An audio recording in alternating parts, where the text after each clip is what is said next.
It is very critical for the heart chambers to work together in harmony in order for the heart to indeed perform well.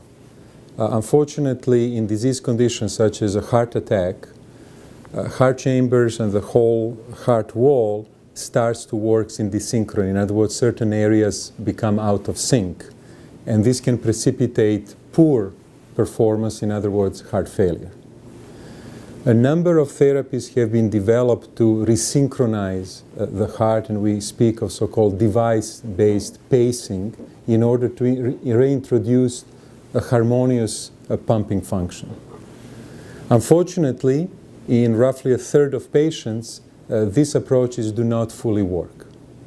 The present study conducted at the Mayo Clinic Center for Regenerative Medicine introduces for the first time stem cell therapy as a way to alleviate the damage that the heart attack has produced and also resynchronize in this way heart motion.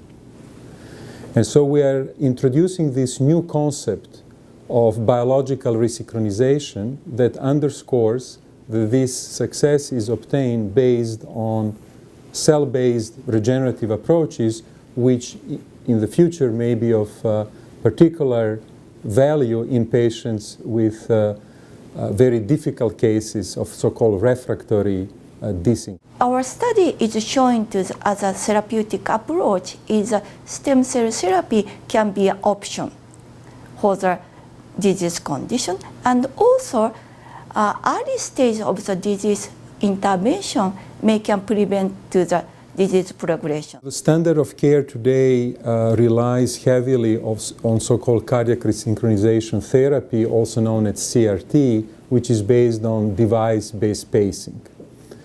And these approaches are indeed very effective. 2/3 of patients respond very, very robustly to these approaches. Unfortunately, in conditions such as a heart attack, a portion of the muscle is destroyed, is dead. And because of the scarring and the remodeling that occurs, device therapies sometimes are insufficient. And 1/3 of the patients indeed do not respond properly.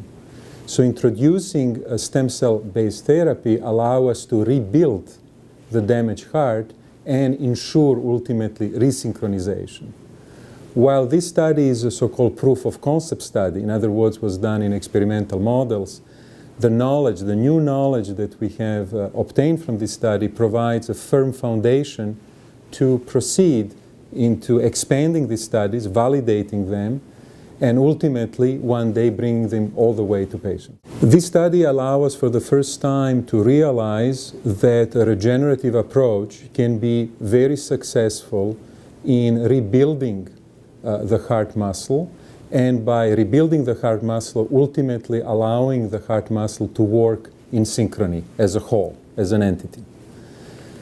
This is a major achievement because up to now we knew of the potential benefit of stem cell therapy in heart failure, but we did not know all the specific areas where stem cells can be used. For going to the preclinical trial, we need to show the safety and efficacy. What is the best timing? What is the best delivery method?